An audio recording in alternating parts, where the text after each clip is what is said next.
آپ کو براہ راست لے چلیں گے۔ اس وقت نون لیگی رہنما خواجہ سعد رفیق تقریب سے خطاب کر رہے ہیں۔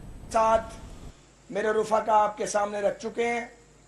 اس میں کوئی شک نہیں کہ جہلم نے ہمیشہ پاکستان مسلم لیگ نون کا بڑھ چڑھ کے ساتھ دیا ہے، اور جب کبھی بھی کوئی سیاسی مارکہ درپیش ہوا ہے، جہلم ہمیشہ صف اول پہ اس نے اپنا رول پلے کیا ہے۔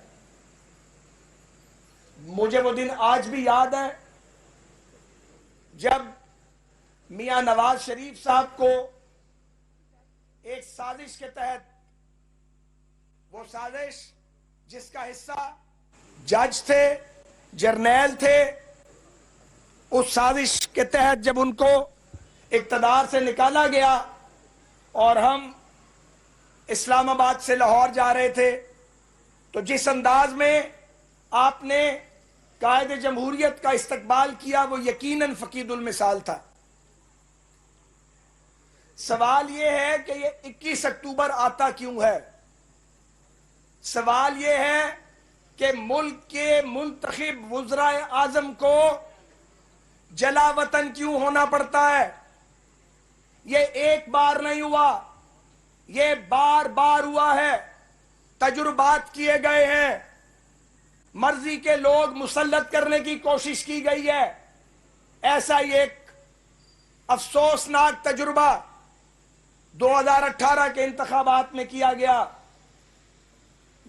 اور اس کے نتیجے میں اس انتخابی عمل کے نام پہ جو مشق کی گئی، جو ایکسرسائز کی گئی، اس کا مقصد یہ تھا کہ مقبول سیاسی قیادت کو گرایا جائے، داغدار کیا جائے، ہماری قیادت کے چہرے، ہمارے چہرے گدلے کیے گئے۔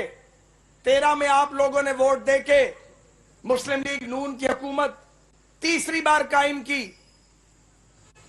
لیکن اس وقت بھی ہمیں ٹرم پوری نہیں کرنے دی گئی۔ یہ ٹرم کیوں پوری نہیں کرنے دی گئی؟ اس لیے کہ نواز شریف اور اس کی ٹیم اور ان کی جماعت قوم اور ملک کو اندھیروں سے نکال کے اجالوں کی جانب لے کے جا رہے تھے۔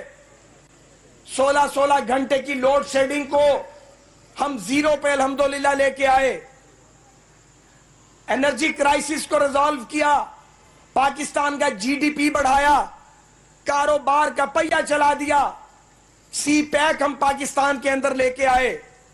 سوچا گیا کہ اگر سی پیک نافذ ہو گیا، یہ انویسٹمنٹ آ گئی، تو پھر نواز شریف تو امر ہو جائے گا، پھر تو مقبول سیاسی قیادت بیٹھ جائے گی۔ سازش کے تحت اس غیر سنجیدہ آدمی کو ملک میں مسلط کیا گیا، جس کا کام سوائے گالیوں کے، دھمکیوں کے اور تانوں کے کچھ نہیں تھا۔ یہ نہیں سوچا مسلط کرنے والوں نے کہ کروڑوں کا یہ ملک چلے گا کیسے، لوگوں کی روٹی پوری کیسے ہوگی، روزگار کا پہیہ بند ہوا تو لوگ کیا کریں گے، ہمارے پڑوس میں ہندوستان کہاں سے کہاں جا پہنچے گا اور ہم کہاں جا گریں گے، یہ نہیں سوچا۔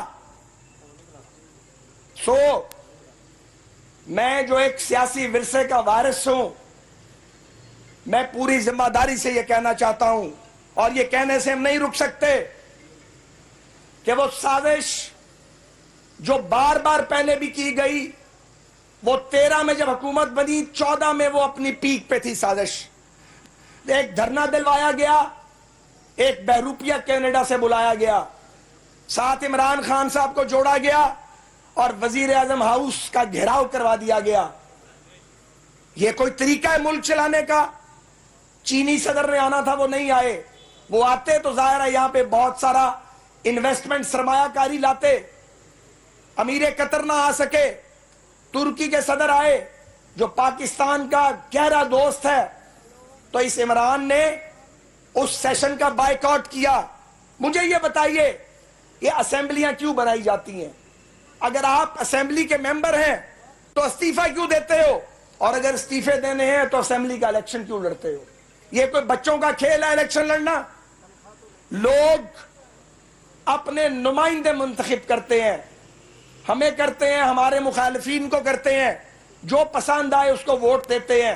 مقصد ایک ہے، جاؤ جا کے ملک چلاؤ۔ جاؤ جا کے قانون سازی کرو, جاؤ اسمبلیوں میں جا کے ہماری قسمت کے فیصلے کرو, اس ملک کو مشکلات سے نکالو, بھوک کم کرو, روزگار مہیا کرو, استحکام لاؤ, امن لاؤ, سلامتی لاؤ ملک میں.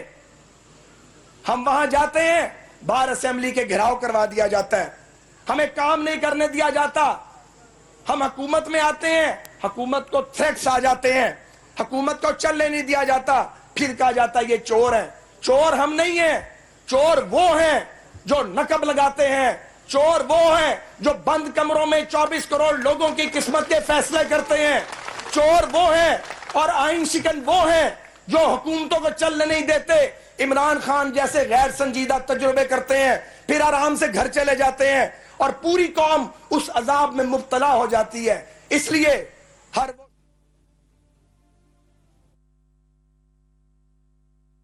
قانون کے رہنما خواجہ سعد رفیق کا عوامی اجتماع سے خطاب جاری ہے.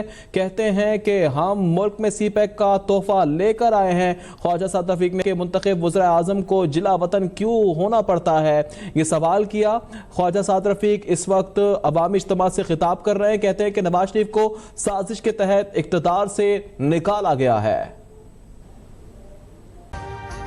ابھی سبسکرائب کریں تاکہ کوئی خبر رہ نہ جائے.